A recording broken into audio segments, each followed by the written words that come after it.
সবজি টবজি কিছু কিনতে আসছি, ফুলকপি 120, টমেটো 160, সেভাবে কিনবো অল্প অল্প নিচ্ছি আর কি। আমরা তো লিমিটেড একটা ইনকামে আছি, সরকারি চাকরি আমাদের জন্য। আর এখন রিটায়ার্ড পারসন, কষ্ট, অনেক কষ্ট সবার জন্যই, অল আর ইকুয়াল সবার জন্য। 320 টাকা হুইল কিনছি, এই মাসের প্রথমে ডজন কিনছি 370 টাকা, আজকে আলাম 400 টাকা। আমার বেতন 1 টাকা বাড়ছে। পোলার চুল কিনছি 160 টাকা, এখন 230 টাকা। আর ওরা টিভিতে বসে কি করতেছে? টিভিতে বসে বলতেছে কোনো জিনিসের দাম বাড়ে না। আমরা কোনো মতো দালালি নেই। আমার মতো লোকে বাজারে এলে আমি 1000 টাকা বাজার প্রতিদিন করতে পারবো? গ্যাসের দাম বাড়তি, তেলের দাম বাড়তি, বিদ্যুতের দাম বাড়তি, ঘর ভাড়া বাড়তি, আপনি রিক্সাতে দেবেন, রিক্সা ভাড়া বাড়তি। মাননীয় প্রধানমন্ত্রী কেউ ভালো নেই, চাকরিজীবী এবং অবসরপ্রাপ্ত কেউই ভালো নেই। প্রত্যেকের মধ্যেই হতাশা এবং ক্ষোভের সৃষ্টি হচ্ছে।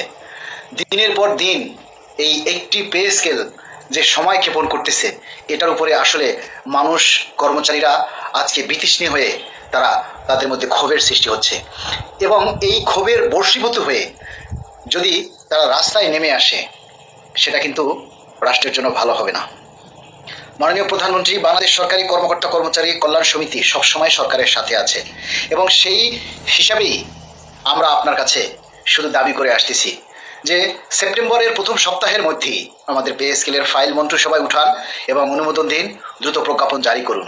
আগামী 20 সেপ্টেম্বরের মধ্যে আমরা এর বাস্তবায়ন রূপ দেখতে চাই এবং এর জন্য প্রয়োজনে আমরা সরকারের সাথে আলোচনা করতে চাই, মাননীয় প্রধানমন্ত্রীর সাক্ষাৎ চাই।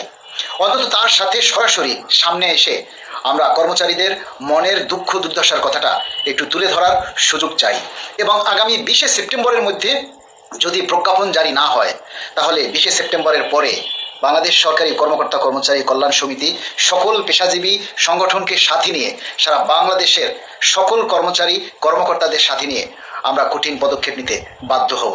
আমাদেরকে সেই কঠিন পদক্ষেপ নিতে বাধ্য করবেন না। আমরা চাই এই দেশটাকে একটি স্বনির্ভরশীল দেশ হিসেবে গড়ে তোলার জন্য। আমরা এই সরকারের সকল উন্নয়নমূলক কর্মকাণ্ডের সাথে আছি, আমাদের সহযোগিতা অবশ্যই থাকবে, কিন্তু আমরা 20 সেপ্টেম্বরের মধ্যে এর বাস্তব রূপ দেখতে চাই। বৃহত্তর কর্মচারী গোষ্ঠীর স্বার্থটাও আপনাদেরকে দেখতে হবে। আমরা চাই দ্রুত এই প্রজ্ঞাপন জারি করে কর্মচারীদের মধ্যে যে ক্ষোভের সৃষ্টি হয়েছে তার নিরসন করুন। আমরা অবশ্যই সরকারের সাথে আছি, থাকবো ইনশাআল্লাহ।